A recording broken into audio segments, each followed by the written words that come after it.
You have this innate human power for resiliency.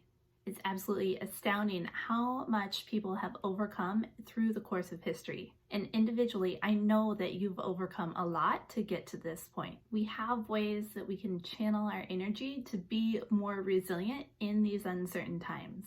We don't have to just throw our hands up and say, life is happening to me and I have no control in this situation. There are things that we can do to help our brain be more calm and present, and those make us more resilient overall. This isn't a special trait that only a few have. We all have this, and we're all able to become more resilient creatures. And right now, what we're facing, although we're in the eye of the storm at the moment, is going to make us stronger in the long run because of it.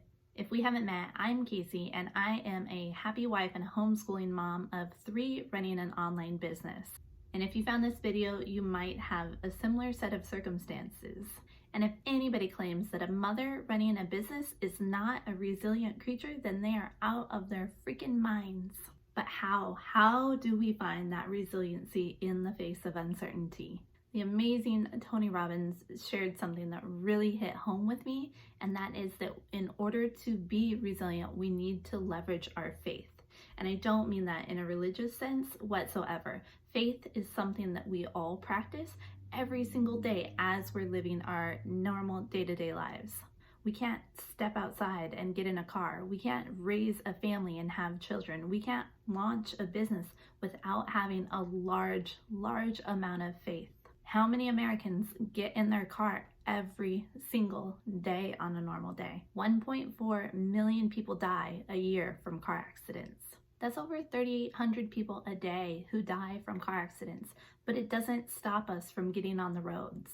And that particular activity hits especially close to home for me because I lost my own brother to a car accident when I was only 16 years old. And then when I was 21, walking to work, I got hit by a car.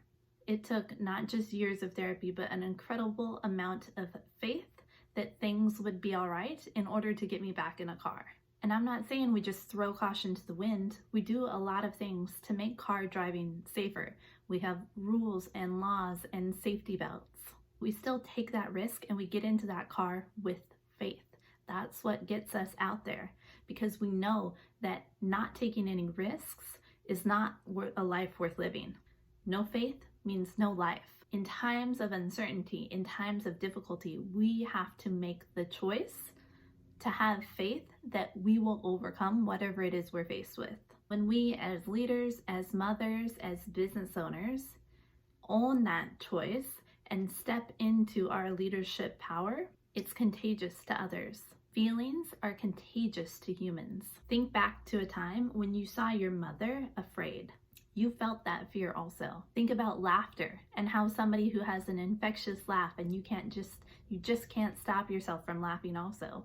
Yawns in a crowded room when everybody starts yawning. Look at the stock market and how people buy and sell. Our actions and our feelings are extremely viral and contagious to other humans. So as a mother and as a business owner, you have the opportunity right now to use your platform and use your voice to remind people how resilient that we are. There's a lot of talk and a lot of articles and a lot of people who are focusing on the absolute worst case scenario right now.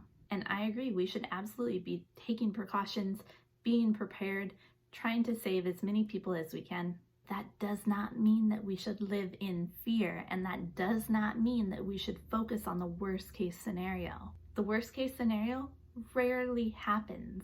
That's why it's actually a practice when you are overcoming anxiety disorders to think of the worst case scenario and you realize that even the worst case scenario is still overcomable. When you live in fear, you depress your mind. You even depress your own immune system by living in fear and stress and anxiety. So that's not where we go if we want to be resilient right now. Think of all the amazing, incredible humans who have survived cancer. With the amount of survivor cancers that there are right now, I'm guessing that there's someone close to you who has gone through it and came out on the other side. I hope there is, at least.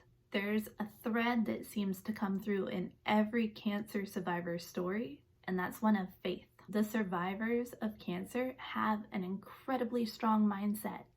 They face that incredible challenge head on, And I could be wrong, but every cancer survivor story that I've heard has this element of faith in it because our minds are so incredibly powerful.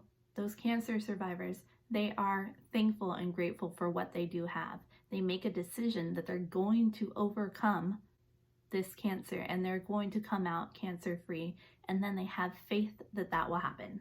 Now, this is outside of the scope of my normal videos, but I just really felt like someone needed to hear this message because we are resilient creatures, and that is proven time and time again in history.